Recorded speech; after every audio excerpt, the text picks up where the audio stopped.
യുദ്ധവാർത്തകളിലേക്ക് തന്നെ പോകണം. പ്രധാനമായും വലിയ തോതിലുള്ള മുന്നറിയിപ്പുമായി ട്രംപ് രംഗത്ത് വന്ന പശ്ചാത്തലമുണ്ട്. അതിൽ ഞങ്ങൾ ഇറാനെ തകർത്ത് തരിപ്പണമാക്കുമെന്നും അതിശക്തമായി തന്നെ തിരിച്ചടിക്കും എന്നും ട്രംപ് ഫോക്സ് ന്യൂസിനോട് അഭിമുഖം നൽകിയിട്ട് കുറച്ച് മണിക്കൂറുകൾ മാത്രമേ ഉള്ളൂ.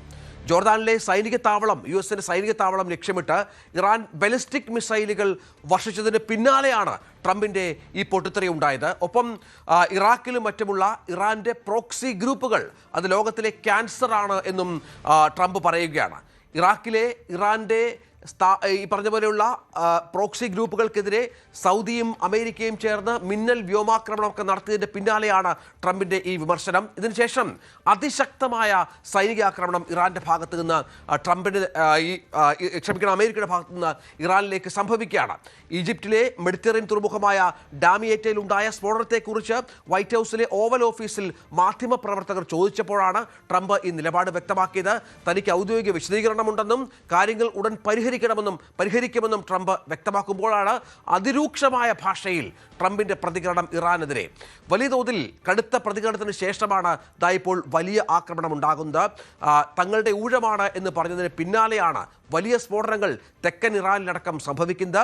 ബുഷേർ പ്രവിശ്യയിലും ഖേഷൻ ദ്വീപിലും മിസൈൽ പതിച്ചു എന്ന വിവരങ്ങൾ പുറത്തുവരികയാണ്. വി ആർ കാർത്തിക് ചേരുകയാണ്. കാർത്തിക്, ഒരിടവേള അത് ട്രംപ് കാത്തുവച്ചിരുന്നു. അതിനുശേഷം ഇറാന്റെ പ്രകോപനമാണ് സംശയമില്ല ഇത്തവണ. തുടർച്ചയായ ആക്രമണങ്ങൾ അമേരിക്കൻ കേന്ദ്രങ്ങൾക്ക് നേരെ ഉണ്ടാകുന്നു. അതിനുശേഷം ഇപ്പോൾ ആക്രമണം ആരംഭിച്ചിരിക്കുന്നു. ഇതുവരെ ലഭിച്ച വിവരങ്ങൾ എന്താണ്? ജനവാസ മേഖലകളിലടക്കം മിസൈലുകൾ പതിക്കുന്നുണ്ടോ? പശ്ചിമേഷ്യയിൽ സാഹചര്യങ്ങൾ കൂടുതൽ കലുഷിതമാവുകയാണ്. ഒരിടവേളയ്ക്ക് ശേഷമാണ് വീണ്ടും ഇത്ര രൂക്ഷമായ ഒരു വ്യോമാക്രമണം അമേരിക്ക ഇറാന് നേരെ നടത്തുന്നത്. ഏറ്റവും ഒടുവിൽ പുറത്തുവരുന്ന റിപ്പോർട്ടുകൾ അനുസരിച്ച് ജനവാസ മേഖലയിലടക്കം ഖേഷം ദ്വീപിൽ ജനവാസ മേഖലയിലടക്കം അതിശക്തമായ വ്യോമാക്രമണമാണ് ഉണ്ടായത്. ഇതിൽ പല കെട്ടിടങ്ങളും തകർന്നു. ഈ കെട്ടിടങ്ങൾക്കിടയിൽ ചിലർ കുടുങ്ങിക്കിടക്കുന്നുണ്ട്. 2 പേരെ രക്ഷപ്പെടുത്തിയതായും മറ്റുള്ളവർക്ക് വേണ്ടി തെരച്ചിൽ തുടരുന്നതായും ഉള്ള റിപ്പോർട്ടുകളാണ് അവിടെ നിന്ന് പുറത്തു വരുന്നത്. കുട്ടികളടക്കം ഈ കെട്ടിടത്തിനുള്ളിൽ കുടുങ്ങിക്കിടപ്പുണ്ട് എന്ന റിപ്പോർട്ടുകളും ആദ്യഘട്ടത്തിൽ പുറത്തു വന്നിരുന്നു. എന്തായാലും പ്രാദേശിക സമയം പുലർച്ചെ 5:30 അമേരിക്ക അതിശക്തമായ വ്യോമാക്രമണം തെക്കൻ ഇറാൻ കേന്ദ്രീകരിച്ച് വിവിധ നഗരങ്ങളിൽ നടത്തിയത്. വിവിധ ചെറുദ്വീപുകളിലെ നഗരങ്ങൾ കേന്ദ്രീകരിച്ചുകൊണ്ടായിരുന്നു ഈ ആക്രമണം നടത്തിയത്. ഏതാണ്ട് 2 മണിക്കൂറോളം അതിശക്തമായ വ്യോമാക്രമണം. ഇപ്പോൾ സെൻട്രൽ കമാൻഡിൻ്റെ ട്വീറ്റ് വന്നിരിക്കുന്നു. 2 മണിക്കൂറോളം നീണ്ട ഈ ആക്രമണം അവസാനിപ്പിച്ചിരിക്കുന്നു എന്നതാണ്. രഞ്ജിത്ത് നേരത്തെ പറഞ്ഞതുപോലെ ട്രംപിൻ്റെ പ്രതികരണത്തിന് പിന്നാലെയാണ് US സെൻട്രൽ കമാൻഡ് ഇത്ര ശക്തമായ വ്യോമാക്രമണം ഇറാനുമേൽ നടത്തുന്നത്. ഇതിന് പ്രകോപനമായത് കഴിഞ്ഞ ദിവസം ഇറാൻ മധ്യേഷ്യയിലെ വിവിധ മേഖലകൾ കേന്ദ്രീകരിച്ച് നടത്തിയ ആക്രമണമാണ്. പ്രത്യേകിച്ച് ജോർദാനിലും ഈജിപ്തിലും. ജോർദാനിൽ US എയർബേസിന് നേരെയും അതോടൊപ്പം തന്നെ അമേരിക്കയുടെ സൈനിക കേന്ദ്രങ്ങൾ ലക്ഷ്യമാക്കിയുമായിരുന്നു കഴിഞ്ഞ ദിവസം ഇറാൻ മിസൈൽ ആക്രമണം നടത്തിയത്. അതിനോടൊപ്പം തന്നെ ഈജിപ്തിലും സമാനമായ ആക്രമണമുണ്ടായി. ഈജിപ്തിൽ അമേരിക്കയുടെ ഉടമസ്ഥതയിലുള്ള ഒരു ഗ്യാസ് സംഭരണശാലയ്ക്ക് നേരെയായിരുന്നു ആക്രമണം. മാത്രമല്ല 2 കപ്പലുകൾക്ക് നേരെയും സമാനമായ ആക്രമണം ഉണ്ടായി. ഇതിന് പിന്നാലെയാണ് അമേരിക്ക ശക്തമായ നടപടി സ്വീകരിച്ചത്. അതായത് കഴിഞ്ഞ ദിവസം ജോർദാനിലും ഈജിപ്തിലും ഉണ്ടായ ആക്രമണമാണ് വലിയൊരു പ്രത്യാക്രമണത്തിന് അമേരിക്കയെ പ്രകോപിപ്പിച്ചത്. എന്തായാലും അതിശക്തമായ ആക്രമണമാണ് കഴിഞ്ഞ 2 മണിക്കൂറുകളിൽ 5:30 മുതൽ 7:30 വരെ ഇറാന്റെ പ്രാദേശിക സമയം 5:30 മുതൽ 7:30 വരെ അവിടെ. അതായത് അമേരിക്കയിലെ അമേരിക്കൻ സൈനിക കേന്ദ്രങ്ങൾ, സൗദി എണ്ണ നിലയങ്ങൾ, വ്യാപക ആക്രമണ ശ്രമം ഉണ്ടാകുന്നു. ജോർദാനിലെ US സൈനിക താവളമായ മുഹഫഫ് സൽത്തി വ്യോമത്താവളത്തിന് നേരെ പുലർച്ചെ ആക്രമണം ഉണ്ടാകുന്നു. ബാലിസ്റ്റിക് മിസൈൽ ശ്രമം US സേന തകർക്കുന്നു. മധ്യ പടിഞ്ഞാറൻ ഇറാനിൽ നിന്ന് വിക്ഷേപിച്ച മുഴുവൻ മിസൈലുകളും തകർത്തുവെന്ന് US പാട്രിയറ്റ് മിസൈലുകൾ ഉപയോഗിച്ചാണ് തകർത്തുവെന്ന് US പറയുന്നു. ജോർദാന്റെ വ്യോമ പ്രതിരോധ സംവിധാനങ്ങളും ഇതുമായി ബന്ധപ്പെട്ട് പ്രവർത്തിച്ചിരുന്നുവെന്നാണ് US സെൻട്രൽ കമാൻഡ് അറിയിച്ചിരിക്കുന്നത്.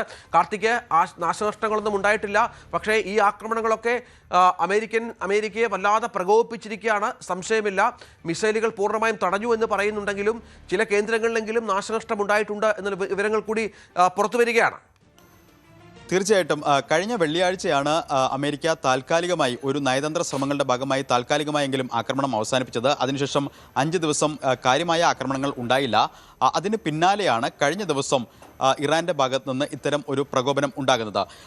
ട്രംപുമായി മാധ്യമപ്രവർത്തകർ നടത്തിയ ആശയവിനിമയത്തിൽ ആ മാധ്യമപ്രവർത്തകർ ചില ചോദ്യങ്ങൾ ചോദിക്കുന്നുണ്ട്. അതിൽ ഈജിപ്തിലെ നാശനഷ്ടങ്ങൾ സംബന്ധിച്ച ചോദ്യങ്ങളോട് കൃത്യമായ മറുപടി ട്രംപ് നൽകുന്നില്ല. അതായത് ഈജിപ്തിൽ ചില നാശനഷ്ടങ്ങൾ ഉണ്ടായിട്ടുണ്ട് എന്നാണ് പുറത്തുവരുന്ന റിപ്പോർട്ടുകൾ. അതായത് വ്യോമാക്രമണത്തിൽ, പ്രത്യേകിച്ച് ഡ്രോൺ ആക്രമണത്തിൽ അമേരിക്കയുടെ ഉടമസ്ഥതയിലുള്ള ഗ്യാസ് സംഭരണശാലയിലടക്കം വലിയ നാശനഷ്ടം ഉണ്ടായിട്ടുണ്ട് എന്ന റിപ്പോർട്ടുകൾ പുറത്തു വരുന്നു. ഇതുകൂടിയാണ് അമേരിക്കയെ ശക്തമായി പ്രകോപിപ്പിച്ചത്.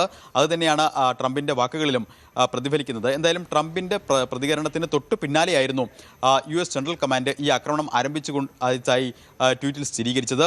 അതിനുശേഷം ഇറാൻ്റെ വിവിധ മേഖലകൾ, നമുക്കിപ്പോൾ ഏറ്റവും പുതിയ വിവരങ്ങൾ അനുസരിച്ച് കേഷും ദ്വീപിലാണ് ഏറ്റവും ശക്തമായ ആക്രമണം നടന്നിരിക്കുന്നത്. അതോടൊപ്പം തന്നെ അബു മുസ, കിഷ് അടക്കമുള്ള നഗരങ്ങളിലും വലിയ ആക്രമണം ഉണ്ടായി.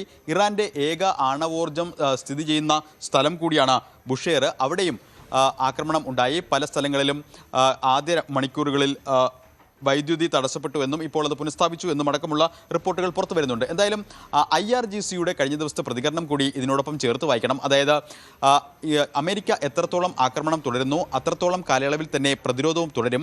ഭീഷണിയുടെ സ്വരം വേണ്ട, ശക്തമായ തിരിച്ചടി തന്നെ നൽകാൻ തയ്യാറാണ്. അതായത് ഒരു പ്രകോപനപരമായ സമീപനം തന്നെയാണ് IRGCയുടെ ഭാഗത്തു നിന്ന് ഉണ്ടാകുന്നത്. ഇറാൻ റവല്യൂഷണറി ഗാർഡ്സിൻ്റെ ഭാഗത്തു നിന്ന് ഇത്തരം പ്രതികരണങ്ങൾ ഉണ്ടാകുന്നു. അതിനോട് ശക്തമായ ഭാഷയിൽ തന്നെയാണ് US മറുപടി നൽകുന്നത്. എന്തായാലും നയതന്ത്ര ശ്രമങ്ങൾ ഒരു വശത്ത് സജീവമായി തുടരുമ്പോഴും കാര്യങ്ങൾ കൂടുതൽ കലുഷിതമാവുകയാണ്. കഴിഞ്ഞ ദിവസങ്ങളിലേതെന്ന് വ്യത്യസ്തമായി അതിശക്തമായ ആക്രമണം പല അന്താരാഷ്ട്ര മാധ്യമ വിദഗ്ധരും ചൂണ്ടിക്കാട്ടുന്നത് 13 ദിവസത്തോളം നീണ്ടുനിന്ന യുദ്ധത്തിന് സമാനമായ ഒരു ആക്രമണമാണ് രാവിലെ 2 മണിക്കൂർ US നടത്തിയത് എന്നതാണ്. എന്തായാലും ഇത് സംബന്ധിച്ച നാശനഷ്ടങ്ങൾ സംബന്ധിച്ച കൂടുതൽ വിവരങ്ങൾ പുറത്തു വരേണ്ടതുണ്ട്. പല സ്ഥലങ്ങളിലും ജനങ്ങൾക്ക് പരിക്കേറ്റതായി റിപ്പോർട്ടുകൾ കേഷം ദ്വീപിൽ നിന്നടക്കം പുറത്തു വരുന്നുണ്ട്. എന്തായാലും ഹോർമൂസ് കടലിടുക്കിൽ കഴിഞ്ഞ ദിവസം 3 എണ്ണ ടാങ്കറുകൾ ലക്ഷ്യമിട്ടും IRGC ആക്രമണം നടത്തിയിട്ടുണ്ട്. ഇതുകൂടി പ്രകോപനത്തിന് കാരണമാണ്.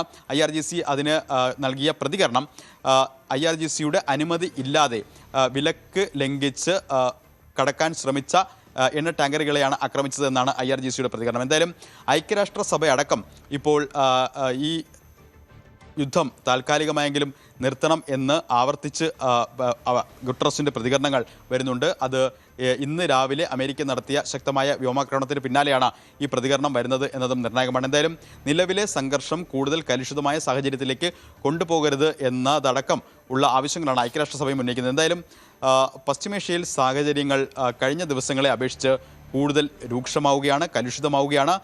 ഇറാന് മേൽ അതിശക്തമായ വ്യോമാക്രമണമാണ് 2 മണിക്കൂറോളം US സെൻട്രൽ കമാൻഡ് നടത്തിയത്. തുടരുക കാർത്തിക്. അതേസമയം കൂടുതൽ വാർത്തകൾക്ക് News 18 Keralam YouTube channel subscribe ചെയ്യുക.